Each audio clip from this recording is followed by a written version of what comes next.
livro dos Hebreus, capítulo 3.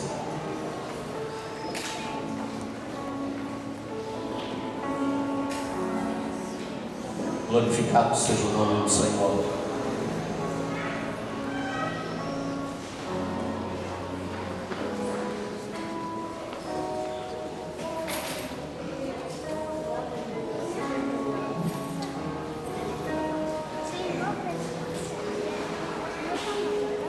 Todos acharam?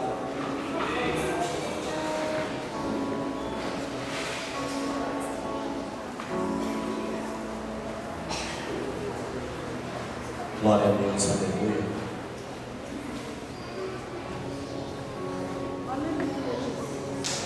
Vamos meditar nessa palavra.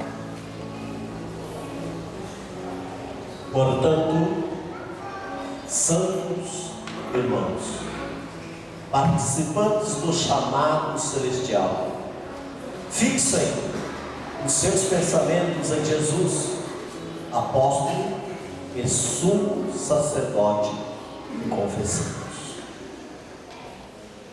Olha para o seu irmão e pergunta para ele assim: por onde tem andado os teus pensamentos?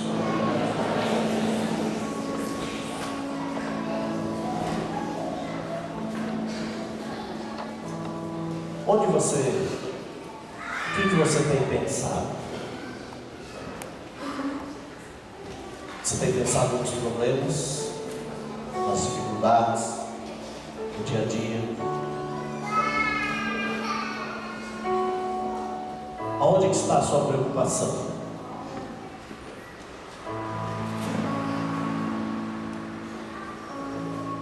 Quando nós nos fixamos no Senhor, amados, colocamos o Senhor como meta, nada, diga assim para o seu irmão, nada nos abala. Aqueles que confiam no Senhor são como os montes de Sião, que não se abalam, mas permanecem para sempre.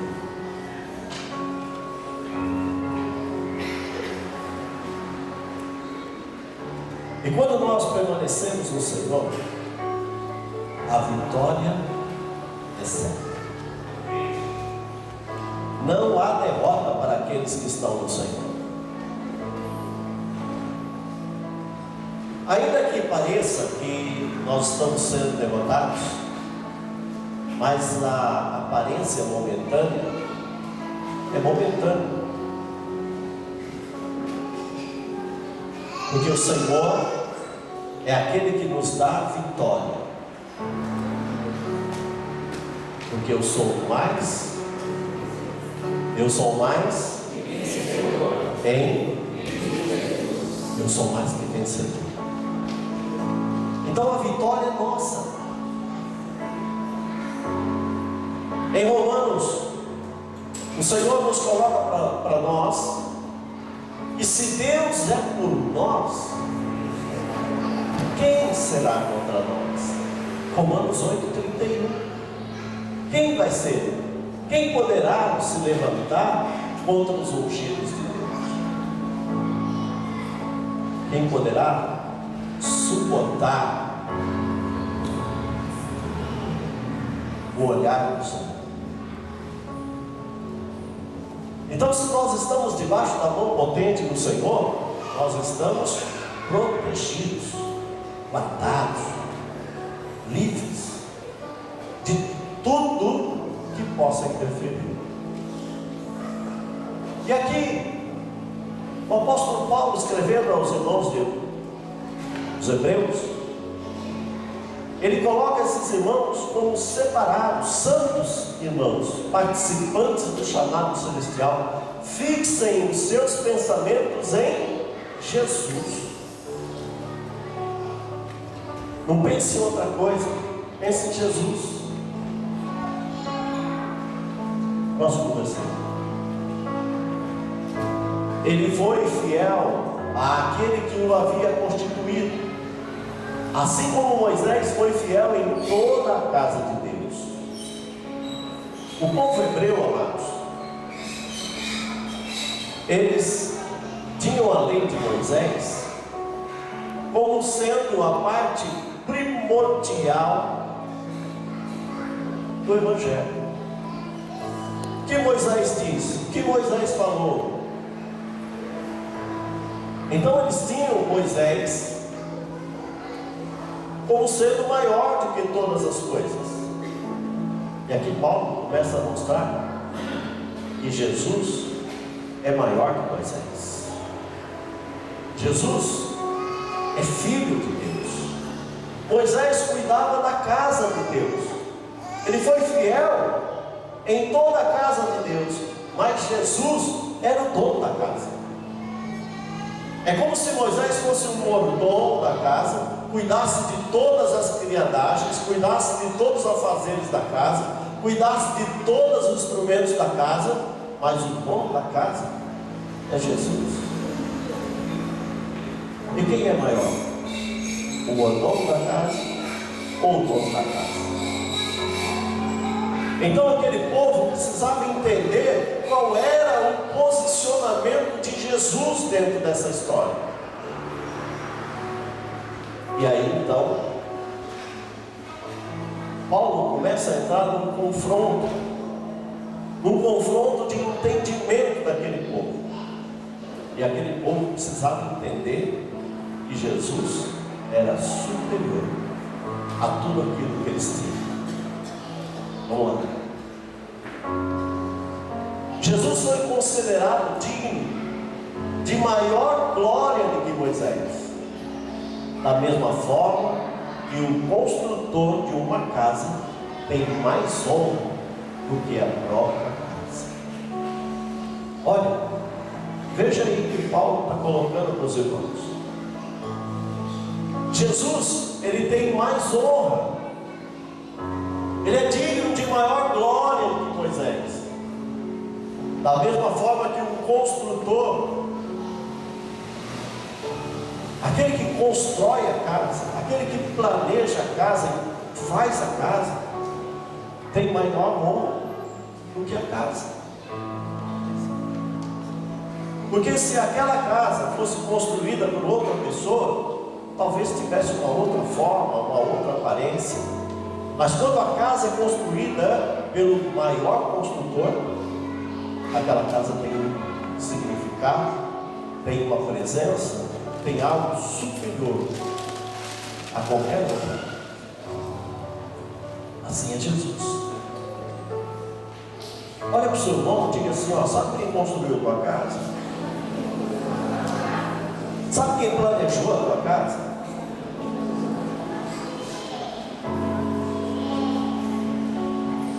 Eu não estou falando de uma casa terrena, não. A palavra de Deus diz assim: que casa preparareis para o Senhor? Qual é a casa que você vai preparar para o Senhor habitar? O Senhor diz que Ele não habita em um templo feito por mão de homens, mas Ele habita dentro de você. É nessa casa que Deus preparou. Os céus e a terra não podem conter a glória do Senhor, mas Ele está aí, ó, dentro dessa casa. Dá um cutucão no seu irmão e fala assim: crente, você é templo do Espírito Santo.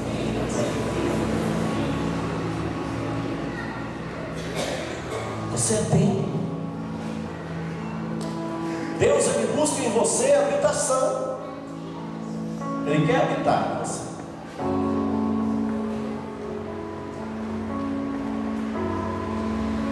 Ele quer saber, cara. Ele quer saber, porque Ele é o construtor da sua casa. Foi Ele que fez, foi Ele que planejou, foi Ele que colocou cada coisinha no seu lugar. Ele sabe tudo. Ele sabe tudo de você, por dentro e por fora. Ele sabe como funciona cada parte do seu corpo, porque foi Ele que fez. Então, quando Ele olha para você, é o mais poderoso raio-x que possa existir. Ele olha de cima e embaixo, e além de olhar de cima e embaixo, Ele não vê só estrutura óssea, Ele não vê só carne, mas Ele vê os teus pensamentos e o que há dentro do teu coração. Esse é o Deus que nós servimos.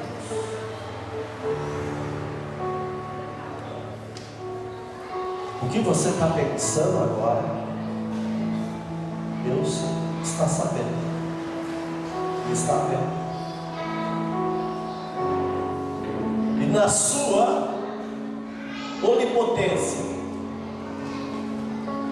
Ele consegue ver o pensamento de todos nós de uma vez só e ainda fazer divisão.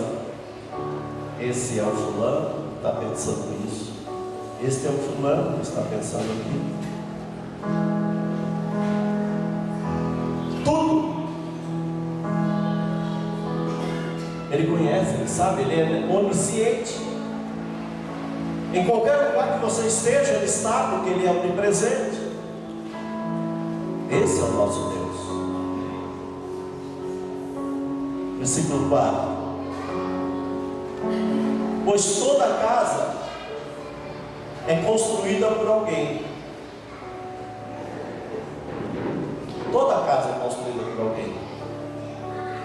Mas Deus, o que Deus é? Ele é o que, amados? Ele é o arquiteto, o edificador, Ele é o construtor.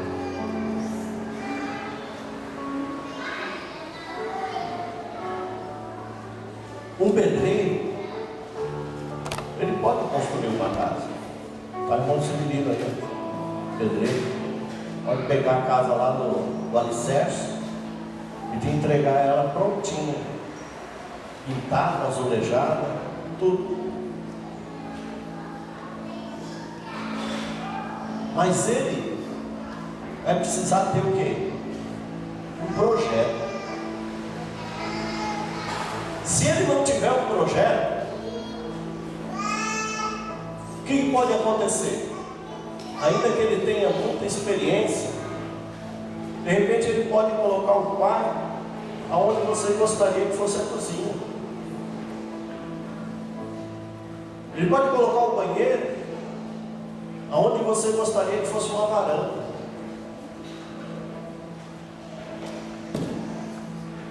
Por quê? Porque ele vai construir. Mas aquele que arquiteta, aquele que desenha, aquele que põe o coração, vai dar direção para ele, em que lugar ele vai pôr cada coisa. É isso que Deus faz. Ele é o construtor, Ele é aquele que edifica. Depois que ele edificou, depois que ele arquitetou, ele fala: ó, é assim que eu quero a casa. É dessa forma. Nosso irmão também é construtor, preteiro, sabe o que eu estou falando. O que o engenheiro projetou aqui? Por onde vai passar os canos? Por onde vai passar a eletricidade? Por onde vai passar o esgoto?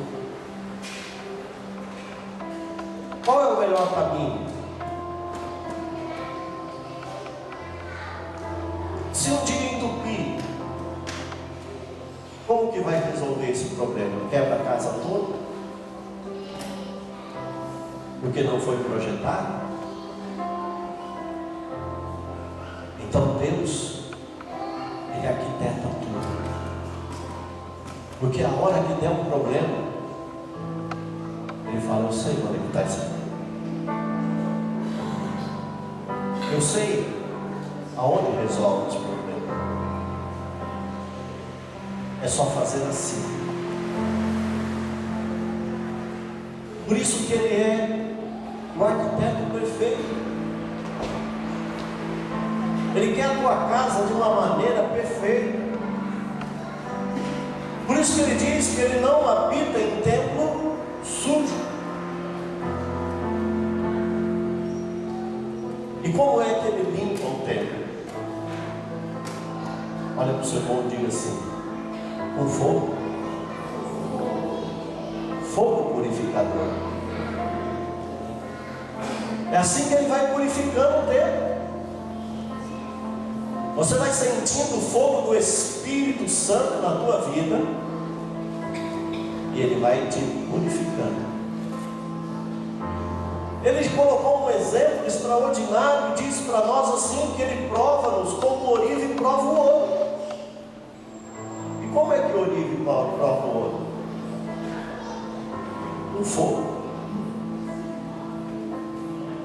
Irmãos, o sujeito pega a pedra bruta lá no meio da terra, toda suja, ele lava aquela pedra, aí ali naquele meio tem ferro, tem estanho, tem cobre, tem magnésio, tem um monte de metais ali tudo misturado. Como que ele tira os metais? Colocando no fogo. Aí o primeiro derrete e escorre. Aí ele tira o ferro. Aí ele aumenta a temperatura, derrete outro metal. Aí ele aumenta a temperatura. Por isso tem os ouros de 18 quilates. Tem de maiores quilates, até chegar o ouro branco, que é o mais puro.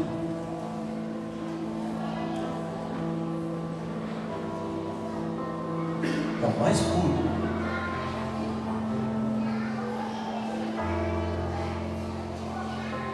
Então tudo isso Deus mostra para nós, que nós precisamos passar pelo fogo. Olha o que o seu irmão fala: você já passou pelo fogo? João Batista, quando falava de Jesus, ele falava assim: ó, eis que virá alguém após mim, que vos batizará com fogo e com o Espírito Santo. O Espírito Santo, amados, ele não habita em templo sujo. Por isso ele precisa o quê? Passar você pelo fogo, para que você seja verdadeiro adorador, uma pessoa que verdadeiramente se ligue no trono de Deus, de coração puro. O que Jesus disse aos discípulos? Quando aqueles discípulos começaram a dizer assim: não, eu sou maior, eu não, você, porque eu deito no peito dele, eu sou mais chegado. E Jesus então, conhecendo todas as coisas, chamou eles e disse: por que estão preocupados assim? Chamou uma criança e disse: olha, se vocês não se tornarem como uma criança, vocês não vão conseguir ver o reino dos céus. O que é uma criança? Irmãos, você pode ir ali, ó, mas só observar as crianças. Um pode até brigar com o outro. Um pode ir lá até dar uma bofetada na cara do outro.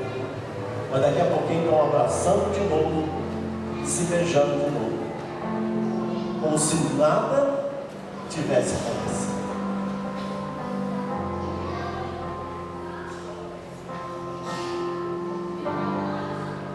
Então o Senhor, Ele quer habitar numa casa que não tenha restrição, que não tenha nada que impeça o habitar do Espírito Santo. Amados, o Espírito Santo de Deus, ele age de maneira extraordinária na nossa vida. De maneira extraordinária. E ele vai fazendo transformações. Mas é Deus o edificador de tudo. Versículo 5. Moisés foi fiel como servo em toda a casa de Deus, como mordomo, né? Dando testemunho do que havia de ser dito no futuro. Vamos lá. Mas Cristo é fiel como filho sobre a casa de Deus. E esta casa, se é que nós apegamos firmemente à confiança e à esperança da qual nos gloriamos. Tem um se aí. Há uma condicional.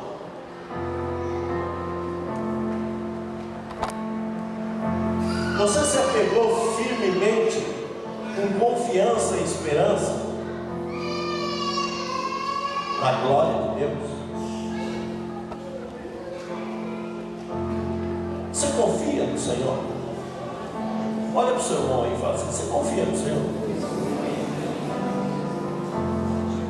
Confia mesmo? Fala assim para ele: confia mesmo? Em nenhum momento você fica desesperado?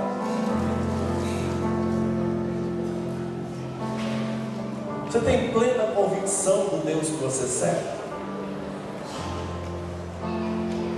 Pastor, olha, tem hora que eu estou passando um perrengue, eu fico desesperado, eu não sei o que eu faço, como que eu faço isso, como que eu pago aquilo, como que eu resolvo esse assunto.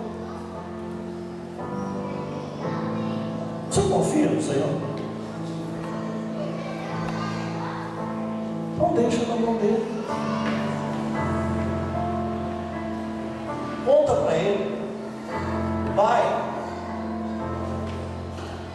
Senhor, eu não quero me desesperar, porque eu sei que o Senhor é Deus da providência.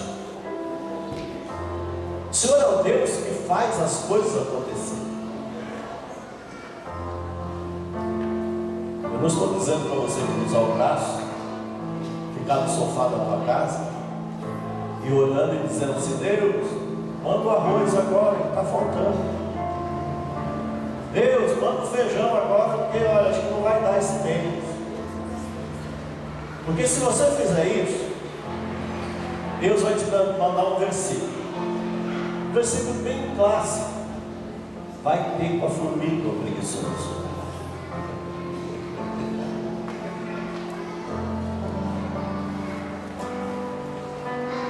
Mas Deus vai te dar na medida. Não se preocupe não.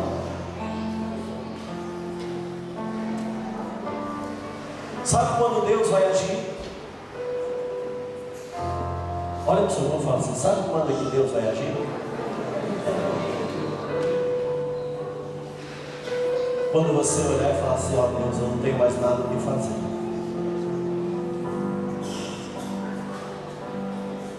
Senhor, eu já procurei trabalho, já procurei lugar para fazer as coisas, não encontrei. As portas estão fechadas. Aí o Senhor diz assim: mais vale em vós do que os passarinhos.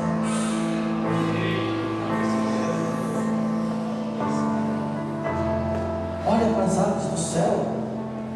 E não tem celeiro, nem bola, nem planta. E Deus dá o alimento. Olha para os rios do campo, que não descem, não fiam. E Deus provê os vestimentos do rio. E ele fala ainda que nem Salomão, no esplendor da sua glória, se vestiu tão lindo como os rios do campo. E ele disse que Você vale muito mais que tudo isso. Então não há preocupação, não há o que você ficar, olha, com o seu pensamento longe. O versículo que nós lemos lá no começo diz, olha, fixa, irmãos santos, fixe os seus pensamentos em Cristo Jesus. Fixa os seus pensamentos. Confia nele. Tenha ele como direcional para a tua vida. Vamos lá. Assim como diz o Espírito Santo, hoje, se vocês ouvirem a sua voz, olha para o seu irmão, lê esse versículo para ele.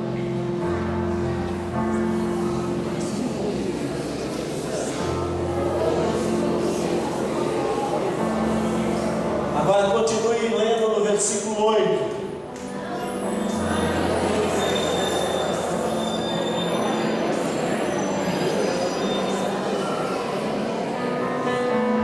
Não endureçam o coração, como na rebelião. Que rebelião é essa, irmãos? A rebelião de Dan, Coré e Abirã. O que eles fizeram? Eles entendiam que Deus podia usar outras pessoas também, não era só Moisés, não. Que história é essa? Só Moisés?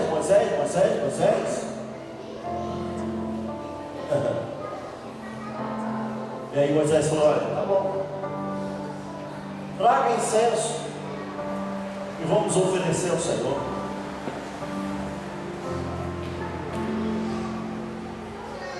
E ele fez uma oração, falou, Deus, se o Senhor matar esses homens aí de morte natural, está errado. Tem que ser de um modo diferente. Tem que ser de um modo diferente, Senhor, porque o povo vê que o Senhor chamou. O que aconteceu? Abriu-se a terra, e a terra engoliu todos que estavam com eles na hora da rebelião. Engoliu. Você imagina, por exemplo, a terra abrir só no lugar que os caras estavam. Eles estavam com animais, gente, escravos, família, acabando, ó, e a terra fechou, vai terra vivo.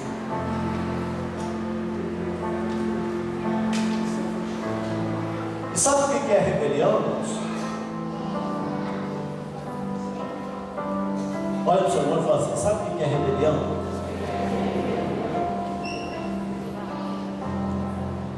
Rebelião é quando alguém faz assim, ó, vamos supor, já que o Rafael começa assim, eu não concordo com esse irmão, eu não gosto desse irmão, Aline, olha, eu detesto esse irmão ali. Aí ele vai lá no Júnior, o que você acha do irmão fulano? Olha, eu não gosto daquele irmão, Júnior. E você, Aline? Você gosta? Aline também? Aline, e você, Aline? Ah, eu também.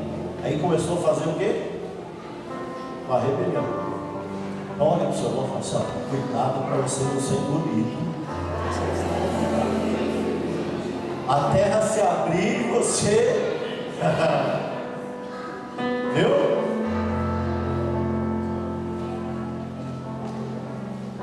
Sabe de uma coisa, amados, que eu amo na palavra? Eu amo na palavra. E quando eu ouço, por exemplo, alguém, tá falando assim, alguém está falando assim, alguém está dizendo assim, sabe o que eu amo? Coloca aí para mim, Salmos capítulo 1. Deixa eu ver o versículo aqui. Salmos capítulo 1. Acho que é quase no finalzinho.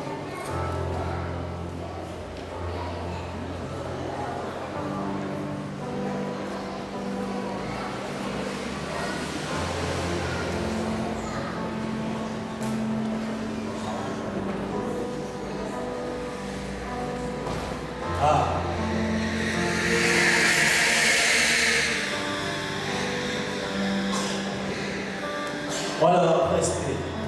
Essa tradução aí não está como muitas Bíblias. Vê se tem outra tradução aí. Essa tradução aí está diferente. Hã? Vê a tradução Almeida. Tem Almeida aí?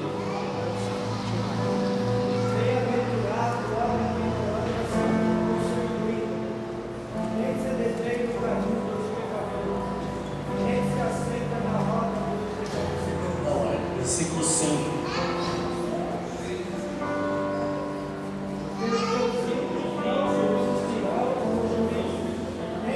Pelo que os ímpios não subsistirão no juízo, nem os pecadores na congregação dos justos.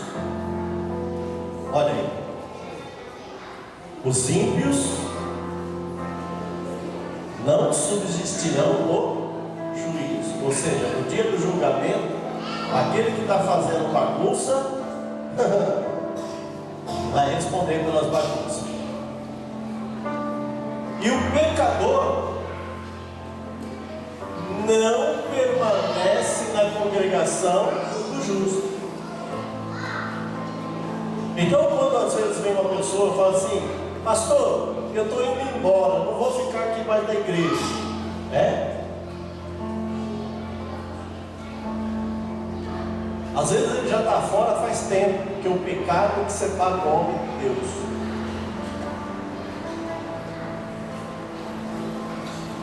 Não é só o pecado que separa o homem de Deus. Então, quando a pessoa fala assim: eu quero sair da presença de Deus, aí nem os pecadores na congregação dos justos.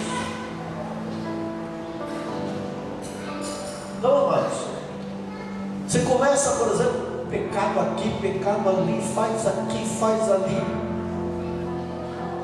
Ó, daqui a pouquinho. E é fácil saber. É fácil saber. É só você começar a prestar atenção na igreja.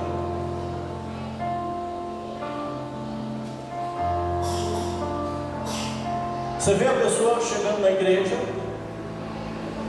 ele quer sentar bem na frente, para não perder nada.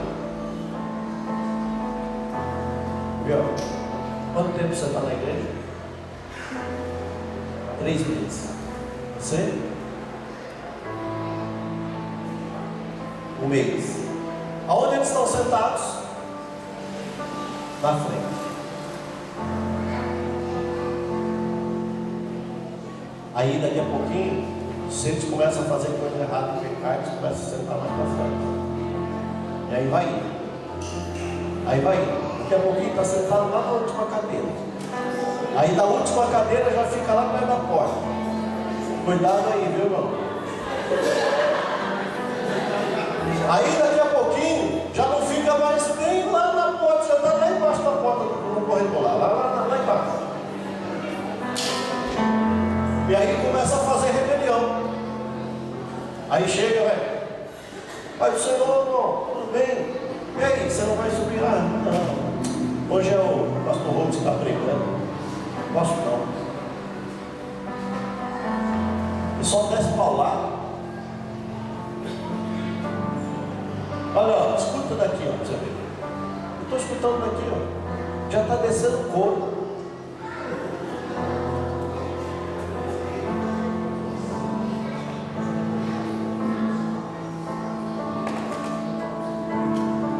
É fácil, amado. Aí daqui a pouquinho falta um culto. Hoje vai jogar o Corinthians, eu não vou não. Ainda bem que o Corinthians saiu fora do campeonato. Você vê que a igreja está mais cheia, tá?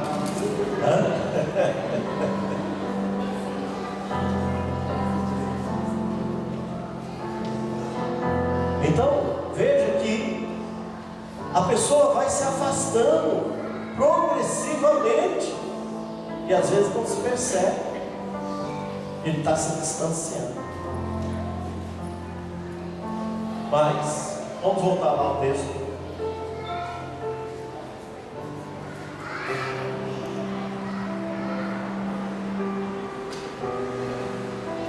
Onde os seus antepassados me tentaram, pondo-me à prova, apesar de, durante 40 anos, terem visto o que eu fiz.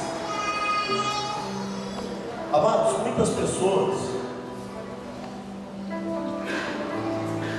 veem Deus trabalhar, veem Deus fazer, mas param de enxergar. Como que é isso, pastor? Esse povo que estava lá no Egito, eles viram milagres? Hein, irmãos? Viram milagres ou não? Viram 12 pragas acontecerem só com os egípcios, e o povo de Israel não acontecia nada. Eles viram. Eles viram que na 12ª praga, que foi a morte dos primogênitos, Deus livrou todos os primogênitos do povo de Israel. Mas todo primogênito do Egito morreu.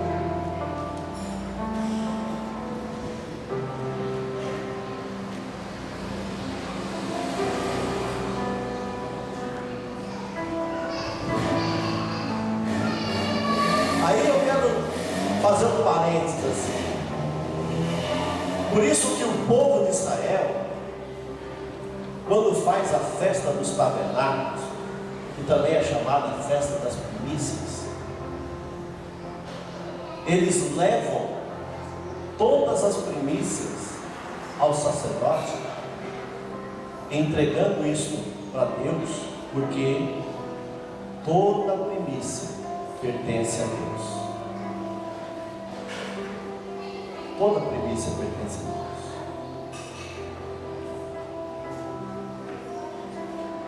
Deus tinha nas suas mãos tirar a vida de todos aqueles que eram primogênitos.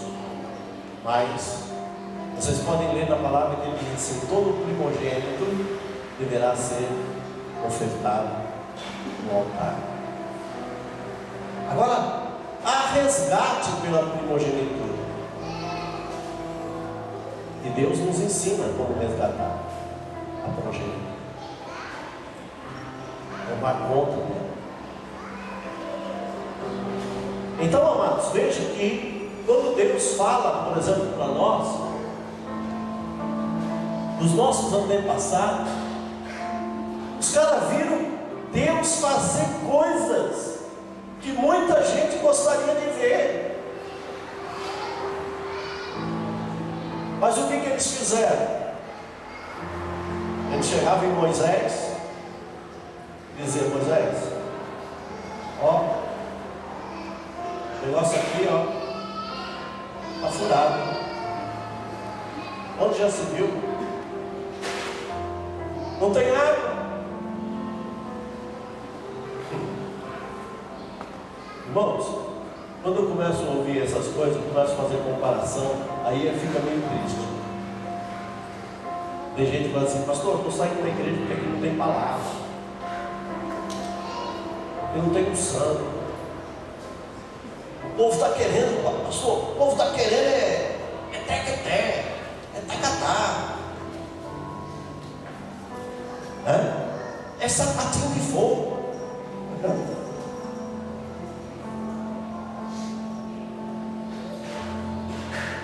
Aí eu falo assim: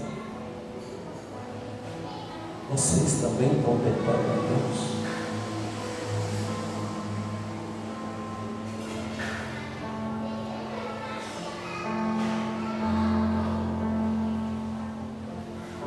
Amados, você sabe por que Deus tem feito aqui nessa igreja palavra, palavra, palavra? Olha para o seu irmão e fala assim: você sabe por que Deus está dando palavra, palavra, palavra, palavra? Porque é a palavra que nos limpa. Vós estáis limpos pela palavra. Reteté não limpa.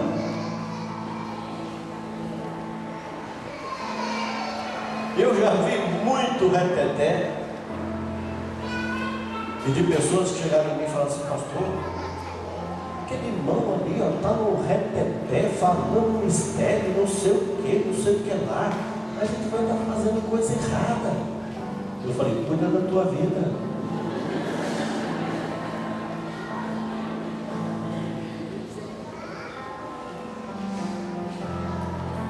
Deixa que da vida dele cuida Deus. Você acha que Deus é trouxa, bobo? Você acha que Deus é ignorante? Você precisa de falar para Deus: Deus, olha, está fazendo coisa errada, Deus.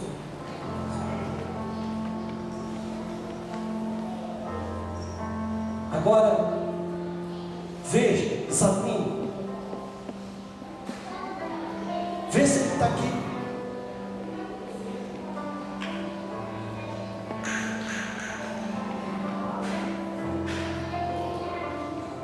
Você entendeu? O que diz o Salmo 1, capítulo 1, versículo 5? E o pecador não permanecerá na congregação do justo. Irmãos, reteté não leva para o céu, não. Reteté é só para nós crescermos. É pessoal. Eu falar mistério com Deus é pessoal, é crescimento pessoal. Agora, se você tiver com reteté falso, aí é destruição pessoal também. Porque Deus não se deixa escarnecer.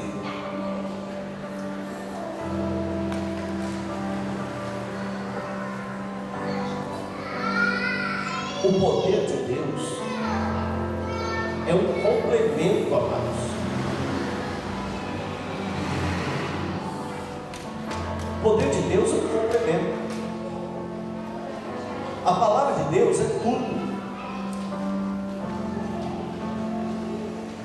A palavra de Deus é tudo. Tudo. Eu às vezes, por exemplo, eu gosto do que Deus faz. Eu adoro o que Deus faz. Amo o que Deus faz. Amo assim de paixão. Porque a hora que Deus quer mandar reteté, Ele manda.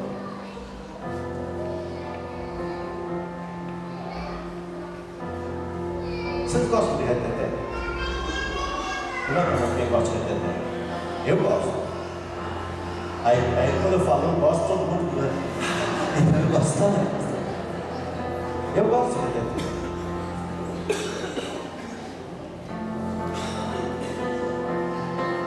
É gostoso. Só que nós precisamos entender e compreender que tem hora de reteté, tem hora de palavra, tem hora de tudo. Né? Tem hora de tudo. Vocês querem ver uma coisa? Vem cá, meu filho. Vem cá.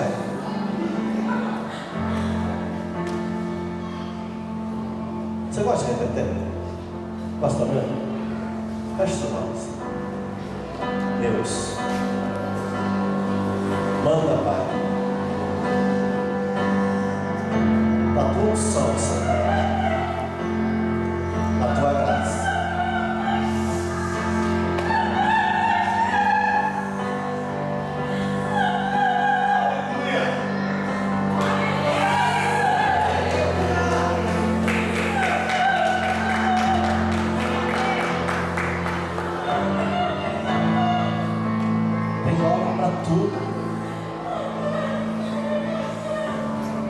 Eclesiastes capítulo 3 diz assim: há tempo para todas as coisas. Há tempo para todas as coisas. O poder de Deus, amados, se aperfeiçoa. O poder de Deus é coisa gostosa. De repente, alguém pode falar assim: ah, pastor, o senhor combinou com ela, o senhor combinou com ela, né? Então por isso que aconteceu isso.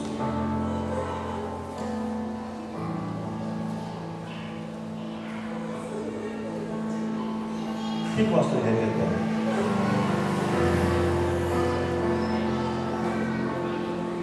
Quem gosta de reverter? Você gosta de reverter? Gosta? Você dá a vida com o reverter? Você gosta? Você quer entrar no reverter? Quer? Como assim, se Deus quiser? Você quer entrar no reverter? Quer? Quer mesmo? Então feche os teus olhos e receba a graça de Deus sobre a tua vida. Fica de pé. Deus, manda, Pai, do teu fogo.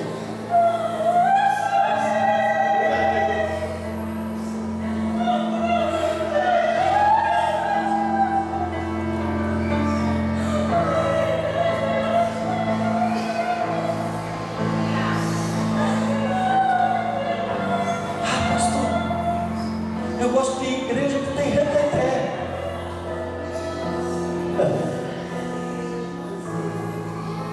Eu gosto da igreja que tem Deus.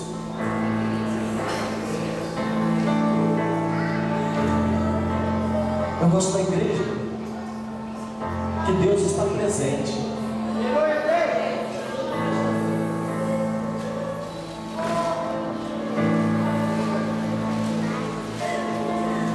Eu gosto da igreja que Deus fala.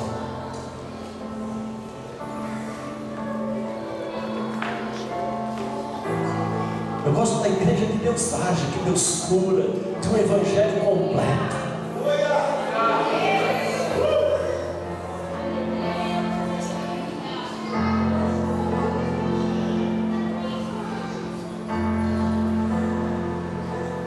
Deus é soberano, irmãos.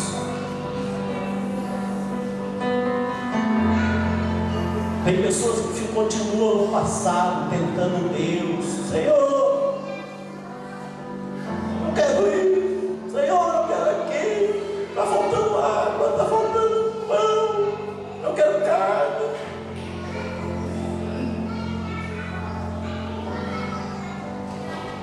O povo de Israel, mas, irmãos, encheu tanto o sapato de Deus com esse negócio de quero carne. Lá no Egito tinha carne.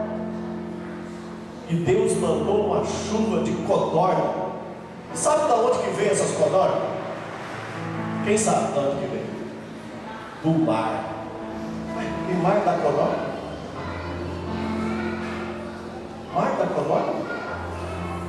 Vocês já viram o mar sair codorna voando? Esse é Deus. E sabe o que aconteceu? O arraial ficou tão lotado de codorna e ficou na altura de um côvado, 50 centímetros. Vocês já imaginaram? O povo de Israel saindo da tenda e 50 centímetros de codorna. E não tinha rede, não tinha armadilha, não tinha nada. As codornas saíram do mar e foram na porta da casa do povo de Israel. Tocou? Pega aí, o que você quer? Você quer carne? Pega, come. E durante um mês eles comeram carne. E comeram tanta carne, mas tanta carne que começou a sair pelo nariz.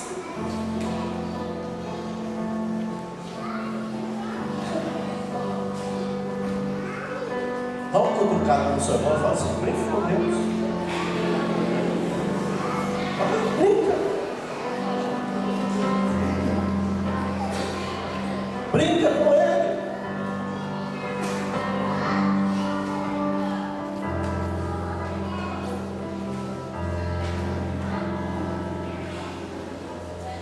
É.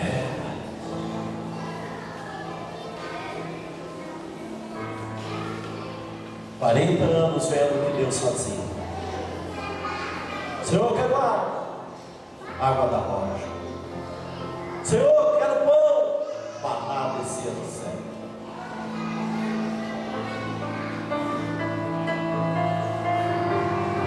É tão tremendo esse Deus que o maná desceu até o dia que o povo entrou na terra prometida. Vamos passar o Jordão amanhã. Hoje vai ser o último dia de maná, porque agora vocês vão plantar, colher e comer da terra. Esse é Deus. Esse é Deus.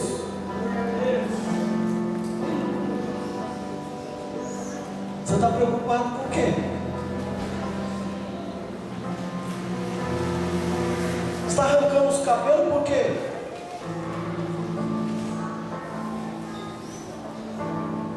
Vamos lá.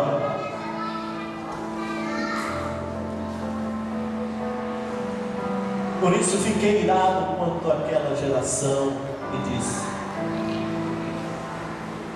o seu coração está sempre se desviando, e eles não reconhecem os meus caminhos. Versículo 11. Assim jurei na minha ira, jamais entrarão no meu descanso. Versículo 12. Cuidado, irmãos,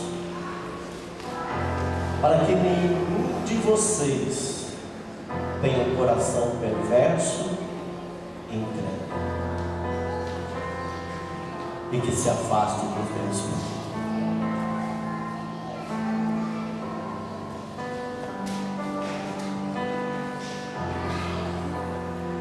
Coloque a mão no teu coração. Senhor, dá-me, Pai, um coração puro, um espírito reto, um coração, Senhor, que converge a Ti, um coração, Senhor amado, que busca a Ti, somente a Ti. Dá-me, Senhor amado, um coração, Senhor, cheio da Tua graça, cheio das coisas celestiais. Porque, Senhor amado, qualquer coisa além disso, Senhor, seria inútil para mim.